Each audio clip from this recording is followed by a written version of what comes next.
Welcome everybody to our webinar today, How to Mitigate Cultural Bias in Market Research Surveys.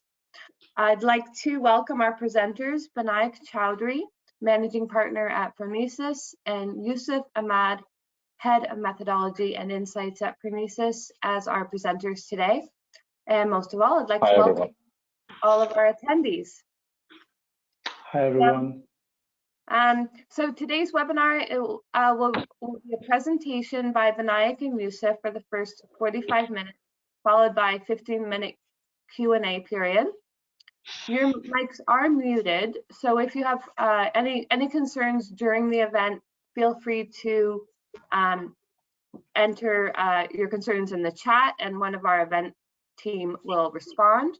If you have questions for the presenters, please add them in the questions box, and Binayak and Yusuf will respond to them at the end of the webinar.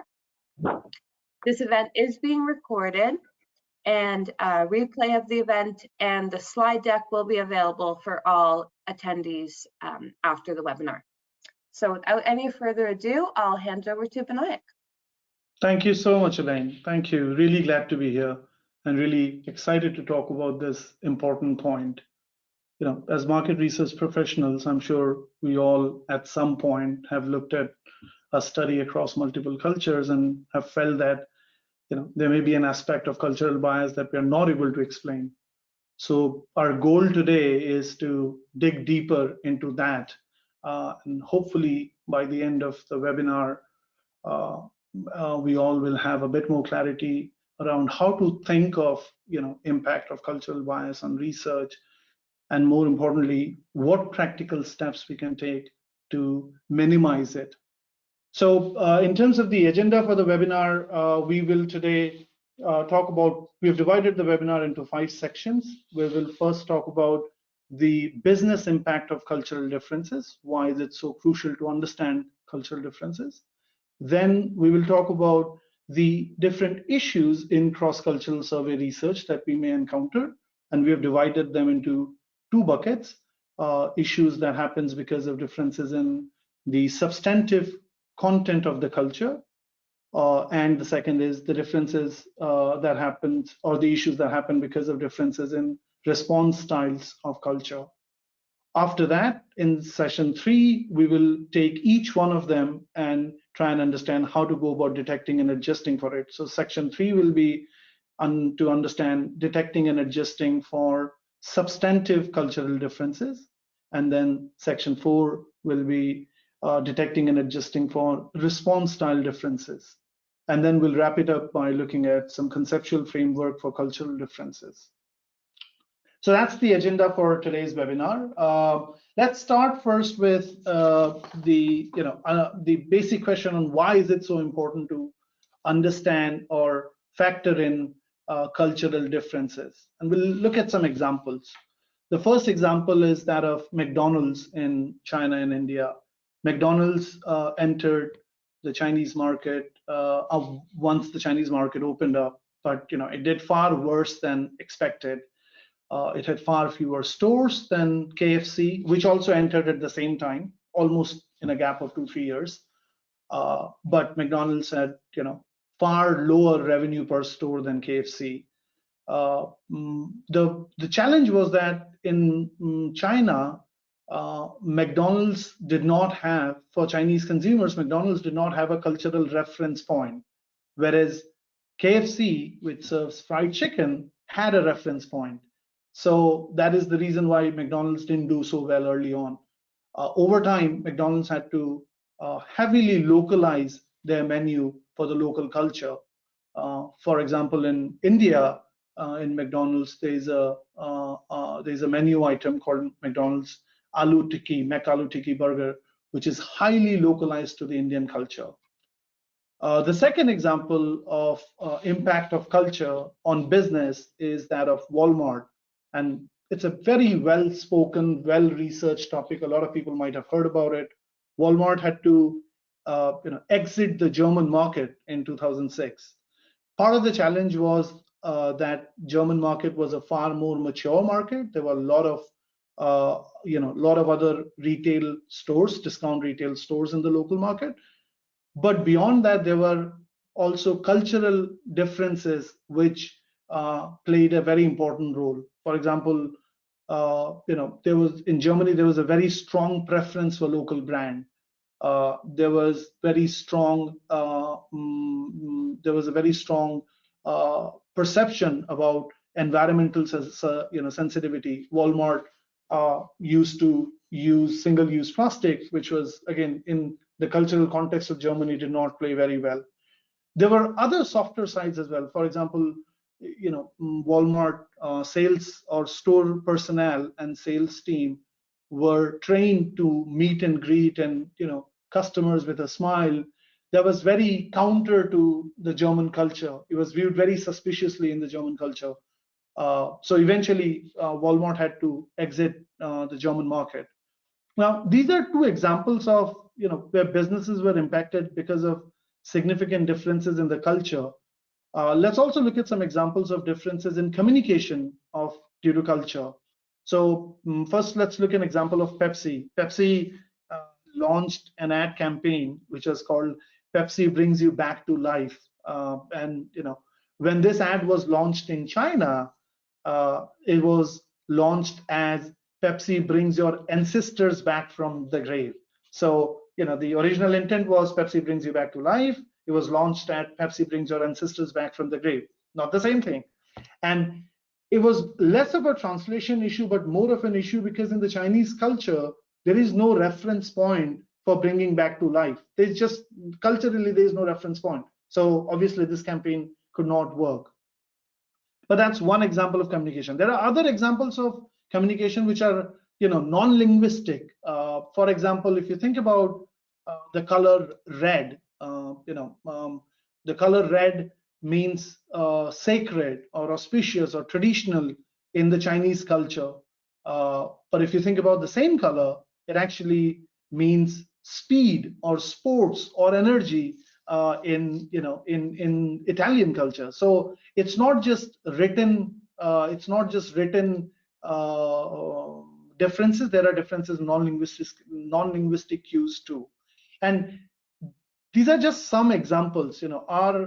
As researchers, we have to understand and prepare for various types of bias that we may encounter in research due to such cultural differences. So in the next section, let's try and look at what are some of the kinds of issues that we may encounter in a cross-cultural research.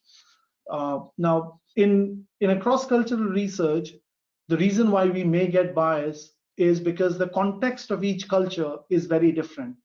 But in addition to that, the style of respondents responding to the survey question can also be very different.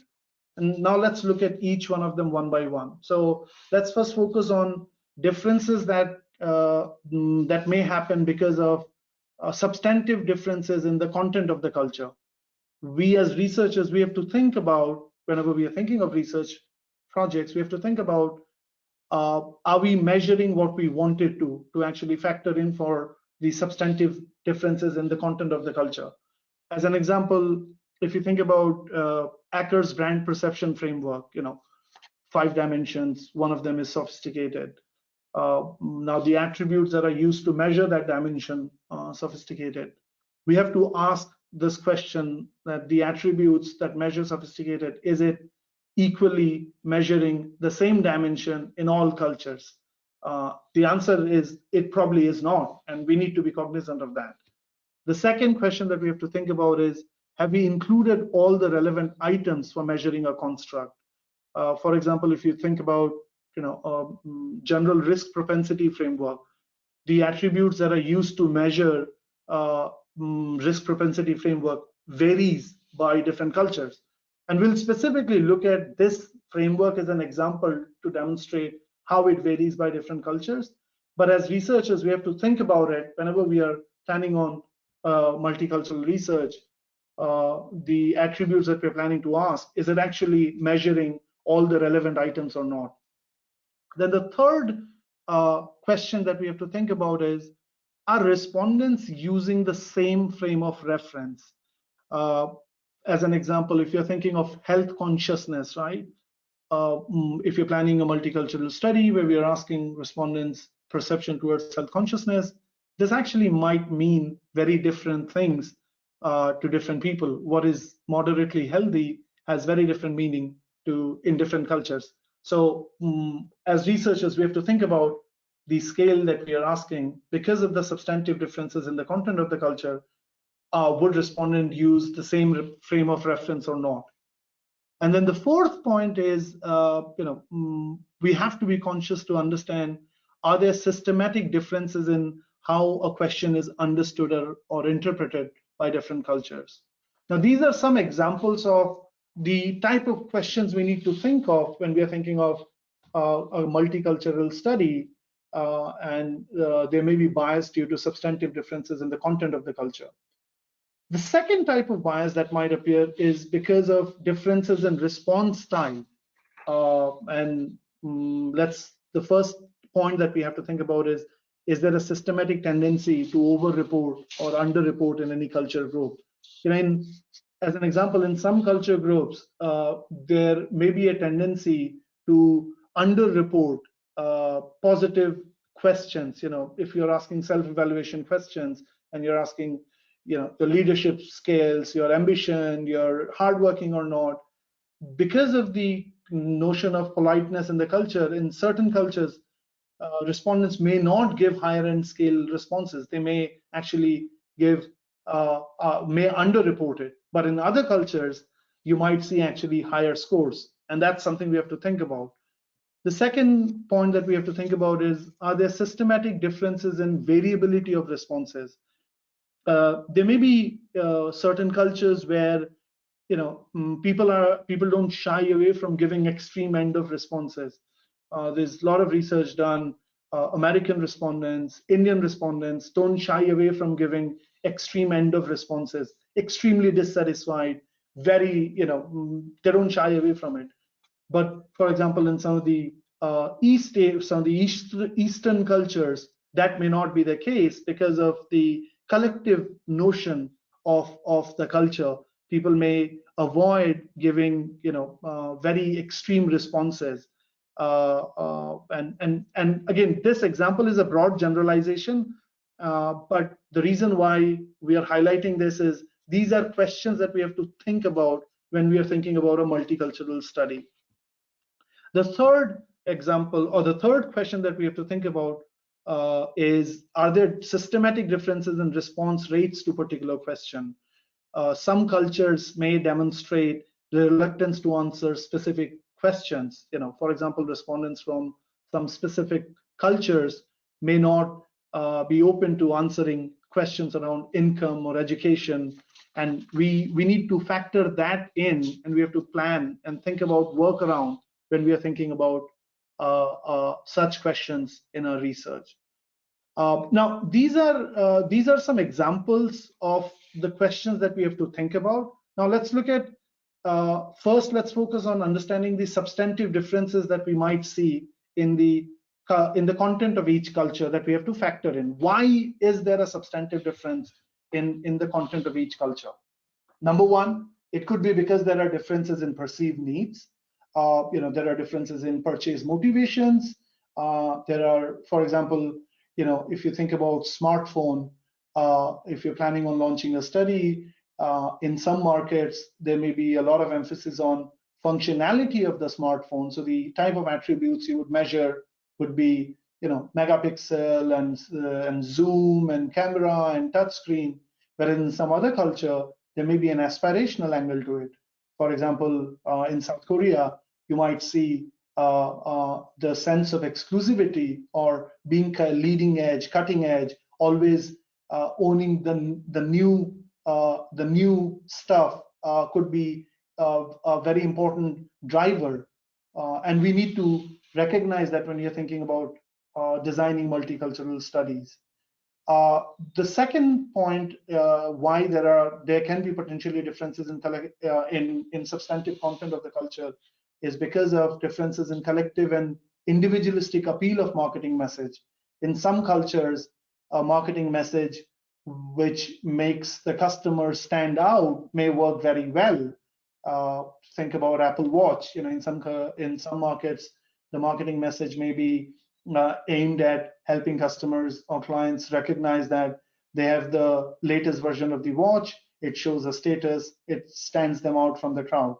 But in some other markets or some other cultures, standing out may not actually be a good feature. The marketing message may be more inclined towards collectivism. Everybody's using it, so I have to use it. And we need to be conscious of that there are differences in collective and individualistic appeal of marketing messages.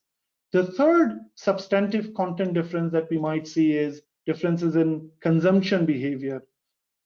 Now, consumption patterns may differ and may differ pretty significantly based on occasion, frequency, and so on and so forth. If you think about, let's take an example of beer.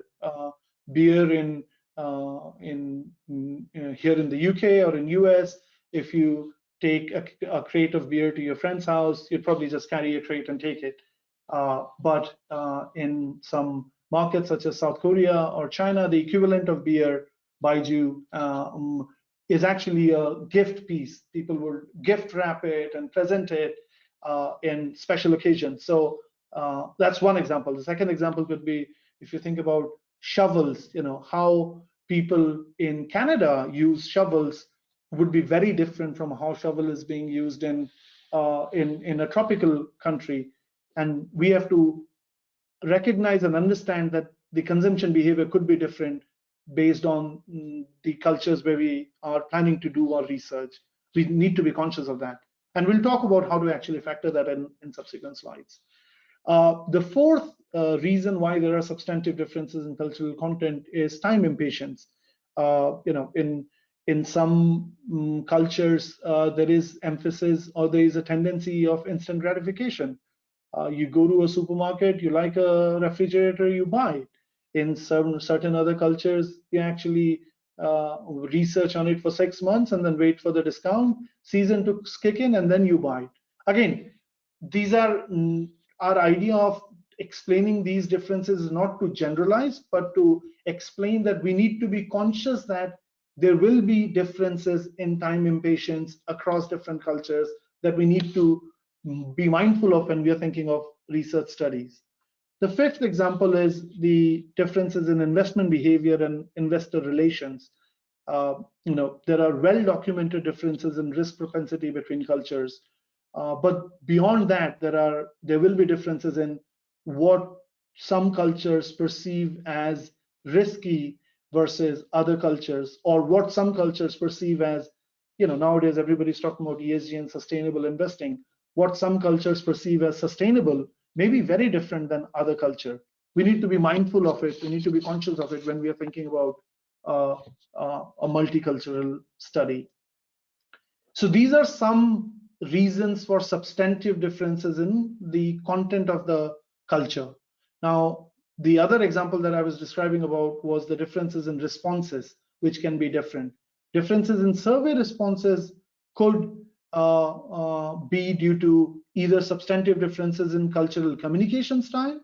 For example, people of certain culture may be inclined not to disagree openly, or may have a tendency to respond in a way they feel is socially acceptable. So that is why you might see a specific type of responses. The other example is, how respondents in certain culture use or understand scale questions. Again, very well documented pattern. Latin Americans are known to use positive higher end of scales in surveys. Now, let's break this down. Let's look at each of these one by one. Substantive differences which may show up in research, irrespective of the type of question that we are asking. We may see bias in results because of acquiescence bias, the tendency to say yeah, what we call as in research as yeah-saying behavior. We may see a bias in results because of social desirability bias, people not feeling comfortable, or people, respondents feeling comfortable to give a response which they believe is socially desirable. You might see differences because of question comprehension. In different cultures, question might mean different things. There was a very interesting study which was done around understanding induced abortion, and findings of the research indicated that in in some emerging markets, the term induced abortion was misunderstood to be natural miscarriages because the word medical induced abortion was not used. It was simply called induced abortion. So there's a systematic tendency of question being comprehended incorrectly in markets, which could cause substantive differences in research results. And the third example is response rate bias. We discussed about the example that some people may or may not feel comfortable answering certain questions. So if that happens in certain cultures, you might start to see a pattern of missing values in responses. Suddenly one culture group all have refused to answer income. So you have to perform an analysis to see, are the missing values in random or not, or is it actually concentrated on any specific culture group? On the other end of the scale, the examples of biases that might show up in scale questions are, we might see extreme or mid-response bias, meaning tendency of participants to either respond on one end of the scale or respond at center point of the scale, which we might see in multicultural studies. Or the next example is where we see reference bias, people using a different point of reference when answering surveys, which might show up in study results. And in our subsequent slides, we will talk about how to mitigate or actually minimize all of these as far as we can. Now, in the next section, we will focus on, so as a recap, we looked at bias in research can be categorized under bias due to substantive content difference in culture or bias due to response style. Now, in our next two sections, we'll focus on how do we detect and adjust that. So in this section, we'll focus on how do you detect and adjust for substantive cultural differences. I will ask my colleague Yusuf to take this session and explain to us about practical tips on what we may be able to do. Thank you, Binayak. So we have discussed the different types of bias. We now go over to discussing or looking at how do we detect the bias and how do we correct for it. So we looked at two types of bias, right? We looked at substantive bias in the content of the culture, and we looked at bias in response style. So we first start off with looking at substantive content bias.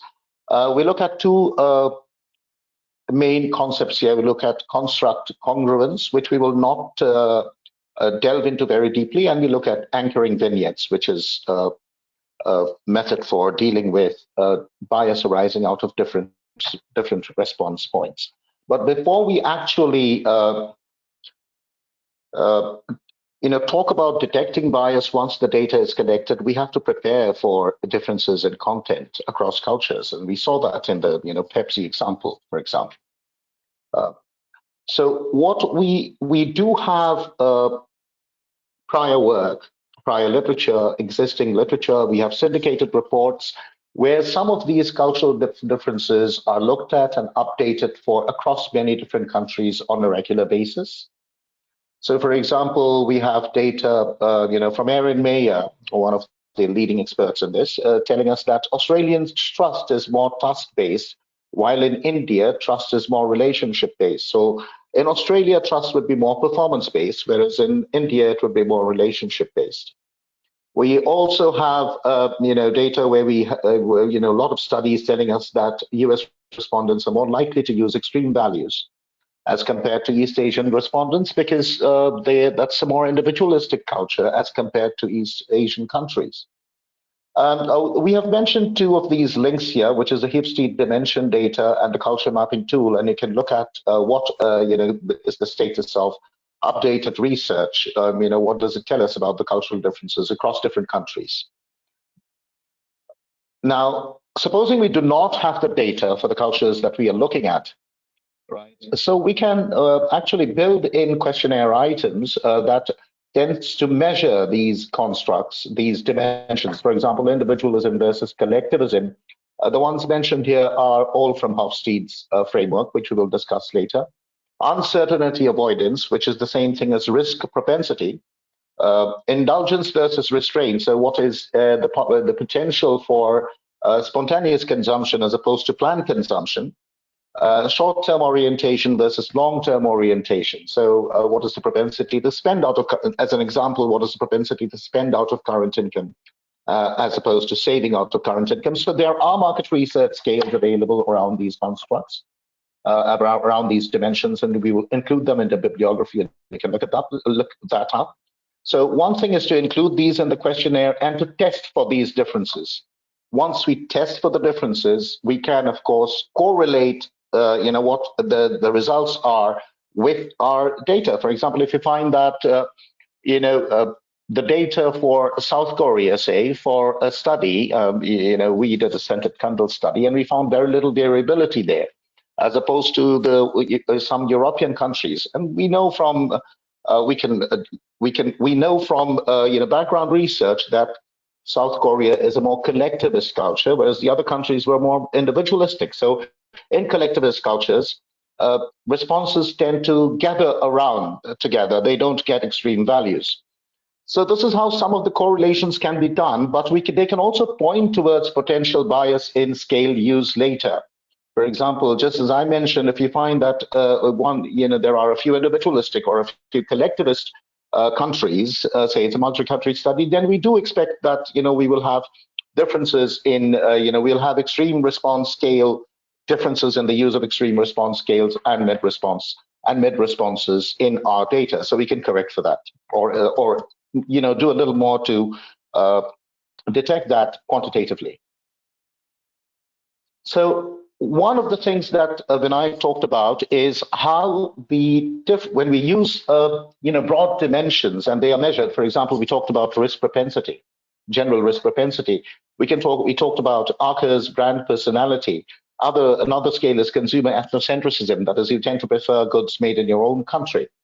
So how do we measure these constructs? If we measure the construct in the UK, in the US, say a risk propensity, can we just transfer that measurement when we are doing a study elsewhere? Right? Very often they do not transfer well across cultures, and we need to test for those scales. So if it's a single dimension scale, like the consumer ethnocentricity scale or the risk propensity scale, then we will see whether we are actually measuring the same dimension. Or that's whether we are firstly measuring a single dimension. And consumer ethnocentricity does not. We know that when there is research which says that when we take the scale from the US, which is a 17-item scale established there, and we transfer it to India, we see additional dimensions breaking out. So this is essentially what we are talking about, is that the nature of factor loadings, or just give me a moment here, try to. Yeah, so the nature of factor loadings needs to be the same. It's more rigorous than that. So, we use exploratory factor analysis, confirmatory factor analysis, but actually multi-group confirmatory factor analysis. And this takes us into, structural equation modeling. We want to see whether the factor loadings are equivalent, which is how we establish multi-item scales, right? If not, what do? We adapt the scales. How do we adapt the scales? We would need to do some pilot testing. We would need some qualitative insights to do that. But once we have that, and we need sometimes to also have additional items, and we will see an example here. So this is the consumer general risk propensity scale. If we look at the US column here, we see that there are 5 items that were used in the US study and that they were established there. Now, researchers wanted to see whether you can replicate that in China. They conducted the study across different respondent groups in the US and in China. What they found is that, well, in US, the original scale works well, whereas in China, it doesn't. They took these additional items that was there in the original US study, but dropped by the US researchers based on their findings, and they found that 1, 2, 4, 5, and 8 are the ones that actually work best in China. So since we are doing a study in US and China, we need to use the same scale. Now they replicated the same scale in China, in the US, sorry, 1, 2, 4, 5, and 8. And they found that, well, this scale works reasonably in the US, though it's not as good as the original scale. So they went with the revised risk propensity scale, but they were able to do that because they had built in additional buffer items in the questionnaire. We now look at a different issue which we have talked about, which is the use of reference points. A research was conducted.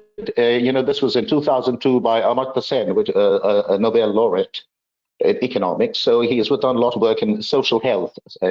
And what he found is that in one of the strongest states in India in terms of mortality rates, in terms of life expectation, availability of health infrastructure, let's call it state A, people were asked to describe the level of their morbidity, which is the level of their lack of health. Or they found that, and they compared it with another state which had very low social health, where social health facilities were not easily, public health facilities were not easily available, were less, were constrained, where life expectancy and mortality rates, life expectancy was low and mortality rates were high. And they found that the state A, which is the better state in those parameters, actually the respondents considered themselves to be more sick than respondents in state B, which is the state which has poor parameters. And if you compare both of these with the US, he said that you would find that we find that the US respondents actually consider themselves to be even more sick, which does not make sense. So basically, the way we explain this, or he explained this, and this was later picked up by Gary King and his colleagues at Harvard. So he said that he suggested that people are using different reference points to judge whether they were healthy or not.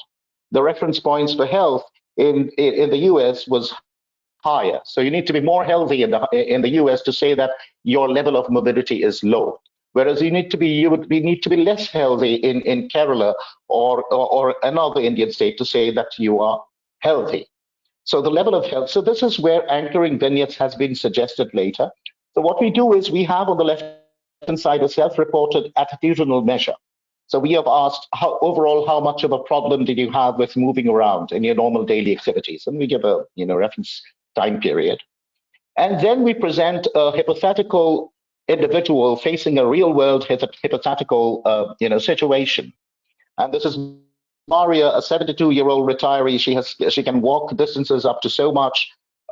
She feels tired after walking half a mile. She has problems walking upstairs, more than one flight of stairs, and so on. And we present this, and we ask again, using the same scale as you see, how would you rate Maria in terms of her mobility, or in terms of her lack of mobility, right? So we can present more than one such vignette, which is usual, but one is the minimum. And this is how we use this to correct the response, the reference bias that is coming in, which you see in the next slide. Okay, so here we see we presented 3 vignettes. One was Maria, one is Lucia, one is Sophia, and the respondents marked them 1, 3, and 4 on a 5-point scale. It's not a balanced scale, so it's not Likert. Say it's going from none to very high, severe. Then the respondent marked her own ability at 2, that is self. Now what we do is we say, well, if it were less than Maria, in this particular example, for this particular respondent, he cannot mark himself less than Maria, but other respondents can.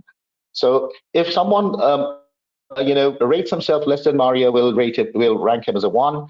If he ranks himself equal to Maria, as a 2.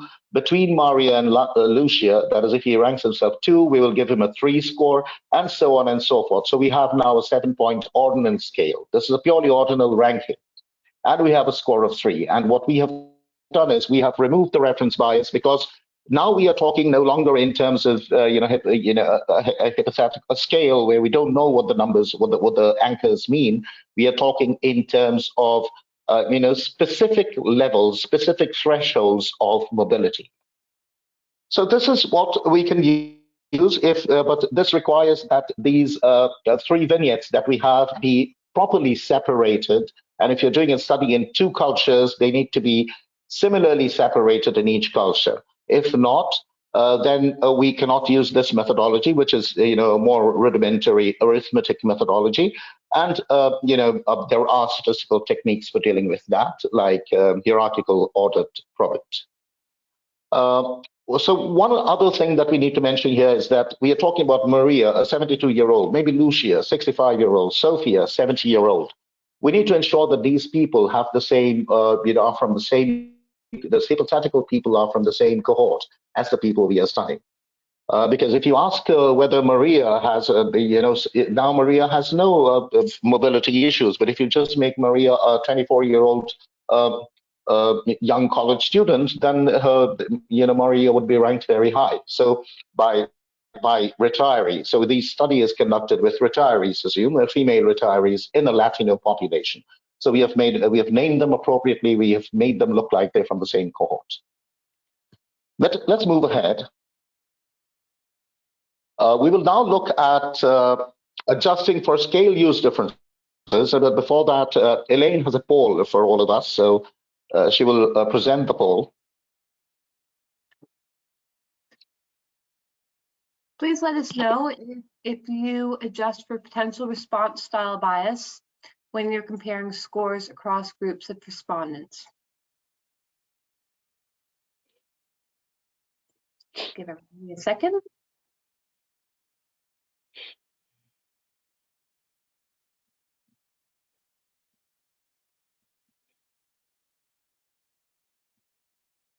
Still have some votes coming in.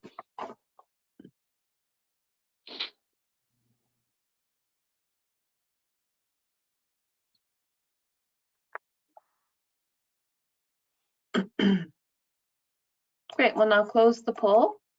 And as we can see, Yusuf, the majority of people will adjust for response style bias when they think the difference is large or not at all. Okay. So we will just, so that's good. I mean, most of us are familiar with how to do this, so you will come across some methods that are common, some less so common. So let's proceed. We'll look at two things. We'll look at the response theory approach, which is most commonly used in market research by market researchers, and we'll look at a modeling approach, which is stronger, but then we will look at one level of it and not talk about structural equation modeling or multi-group confirmatory factor analysis, which is the more rigorous approach, but which would kind of narrow the audience for the webinar. So let's move ahead.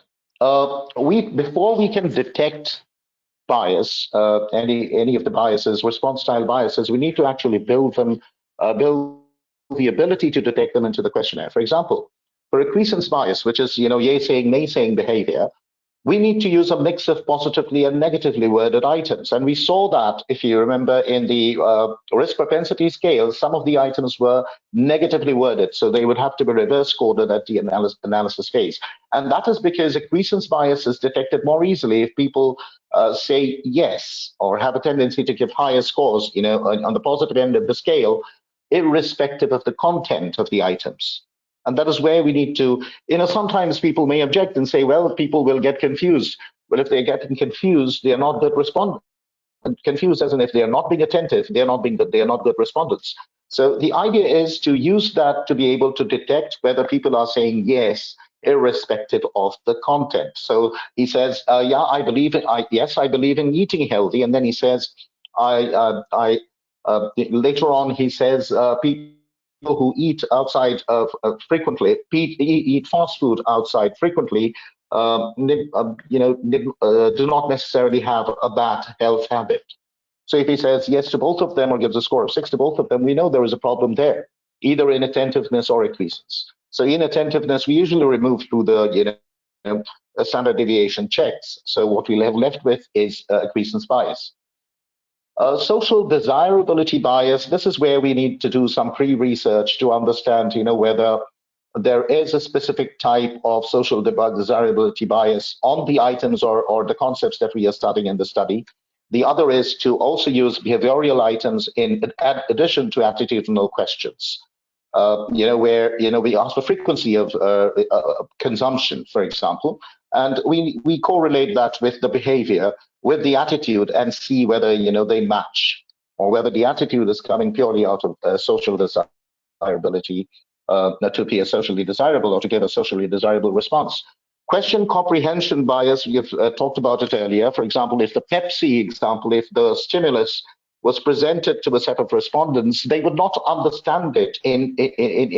Chinese respondents would not understand the translated line properly, because for them it means, at least semantically, it means something else, though the translation may be literally correct.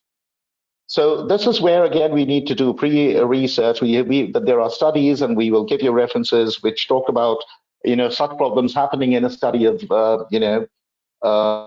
induced abortion, where people understood induced abortion to be any abortion that was involuntary. So they did not want the abortion, and it happened, so they thought it was induced, whereas induced abortion is actually medically induced abortion. Similarly, for extreme and mid-response bias, using longer scales or 10-item scales has been, as you would know, has been found to take account of some part, take care of some part of the problem, though we will still test for them. Response rates bias, this is a difference in response rates. For example, there are studies that are done regularly in the United States, health studies, etc., social studies, and where you find that the African American population do not have high response or have systematic low response rates on questions around income or education. Right, so we need to take care of that also by, and that we do that initially in the design phase by placing the question. Maybe we place it at the end. We do not place it contiguous to similar questions, so they don't look too probing. We use a proxy wherever we can, or we use indirect questions, like, for example, wherever, in developing countries where socioeconomic status is measured without asking for income.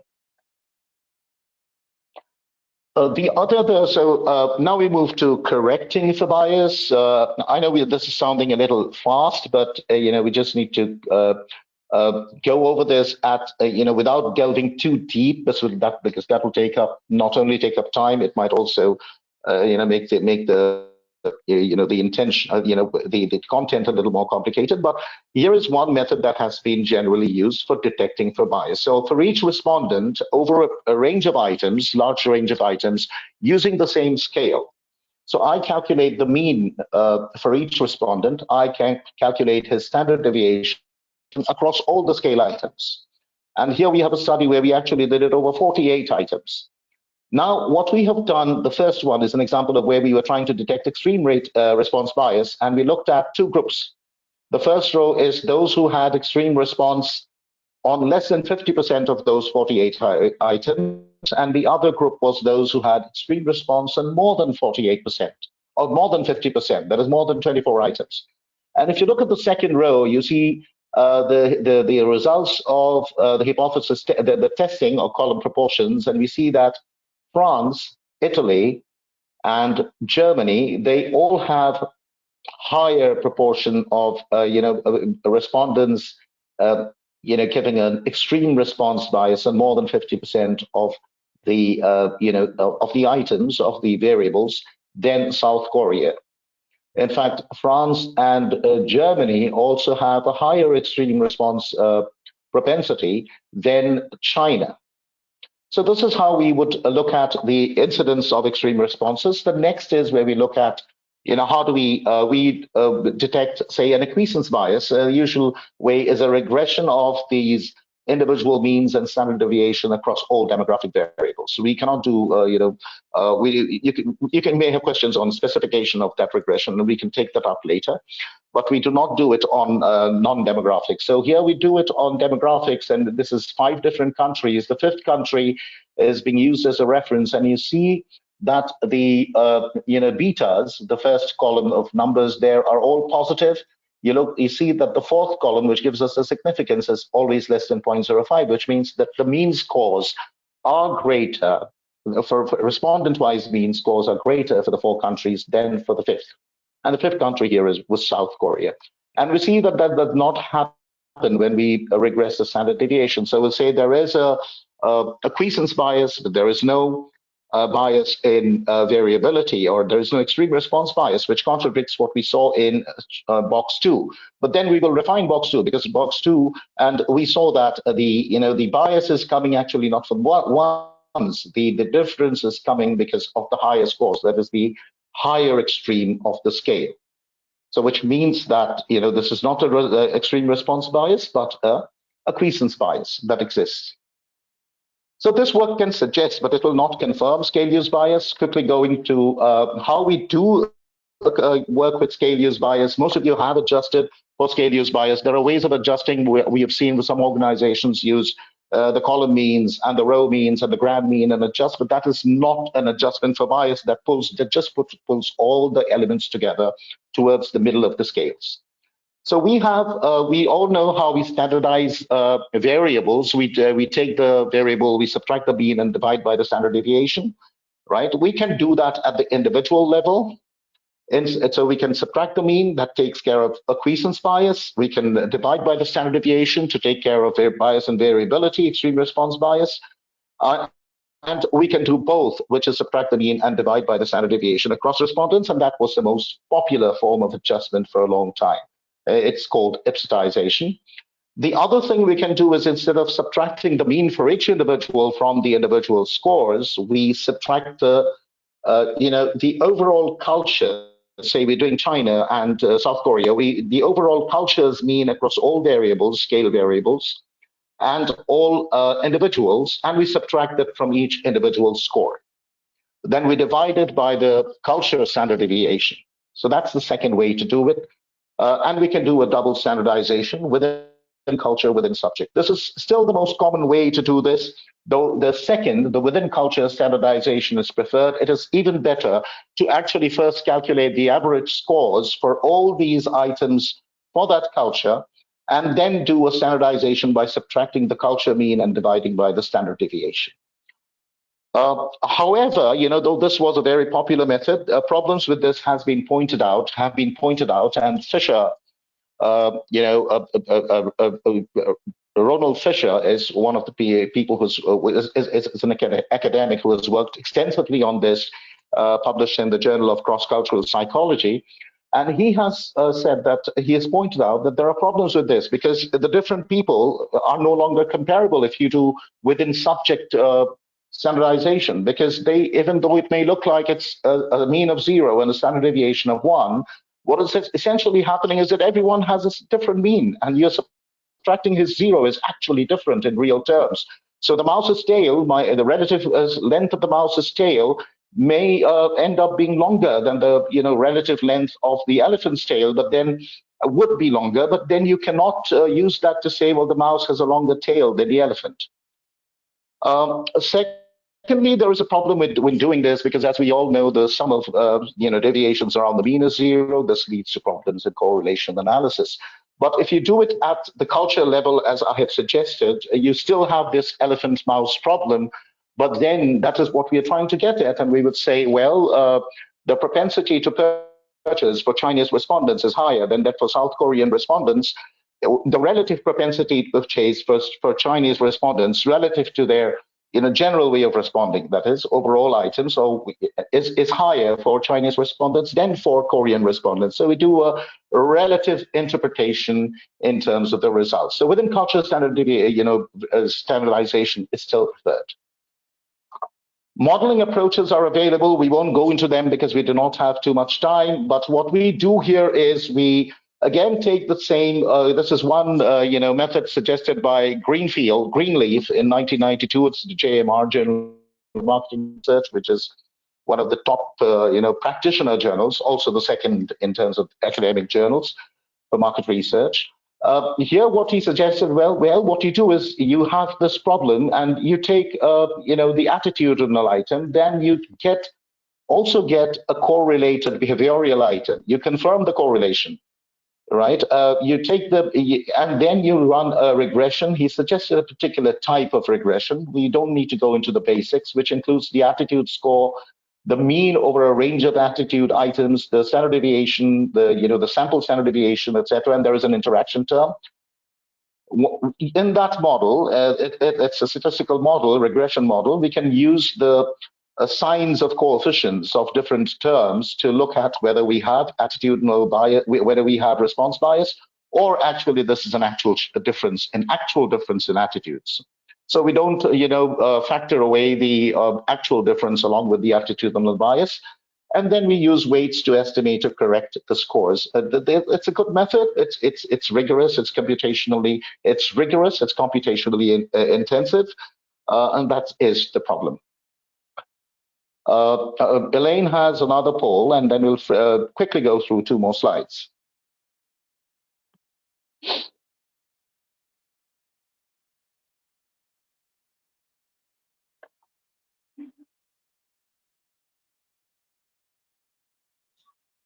Elaine, are you there? The poll is open, I think.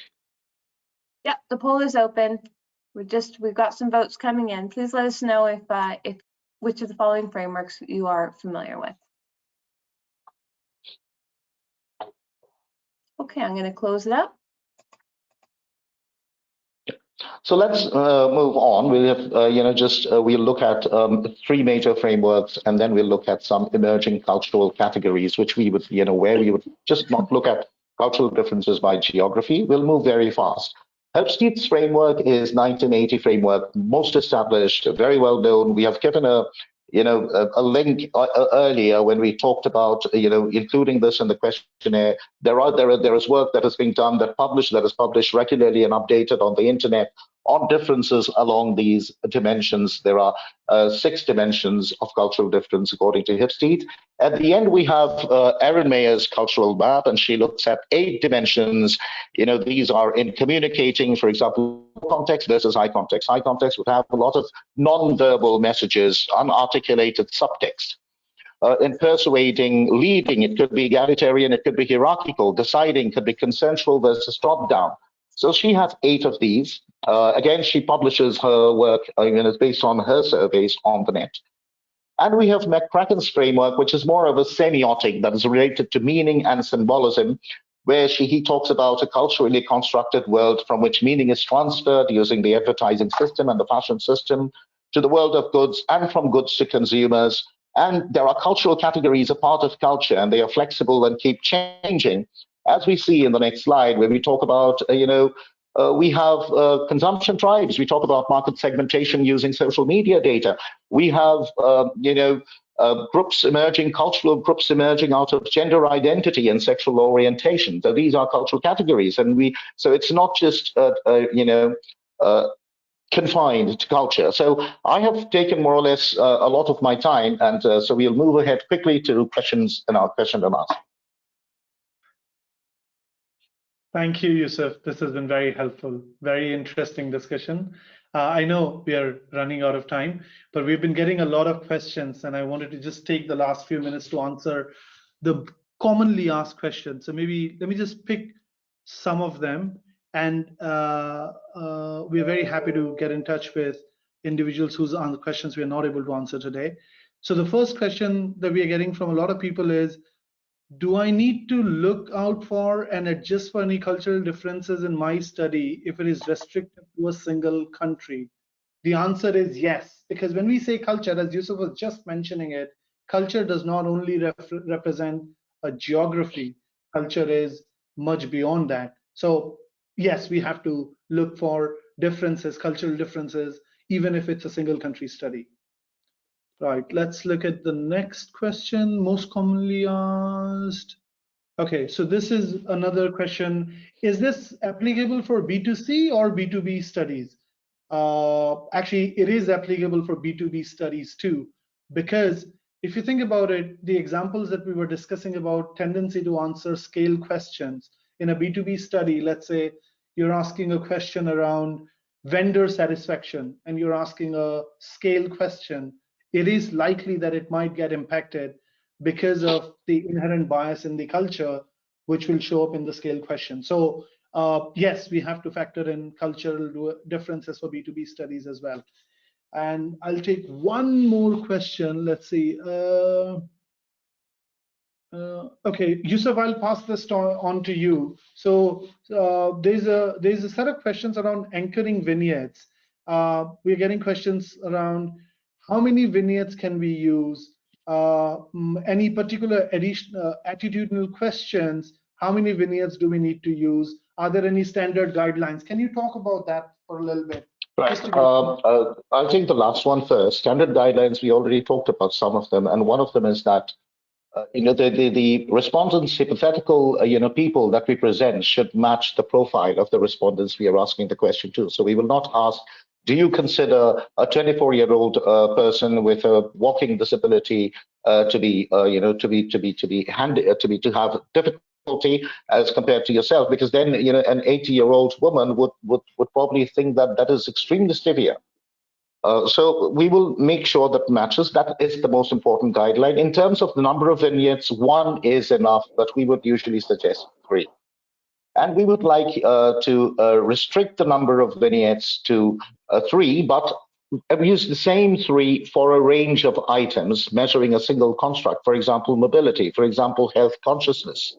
These are attitudinal items. And then we would look at all the pairs and correct, and we will restrict ourselves to only the most important items in our study, because otherwise, this is rigorous. You need to use a hierarchical order probit most of the time, and you need to do it numerous times. So it increases the cost of the analysis. I think that's from my side.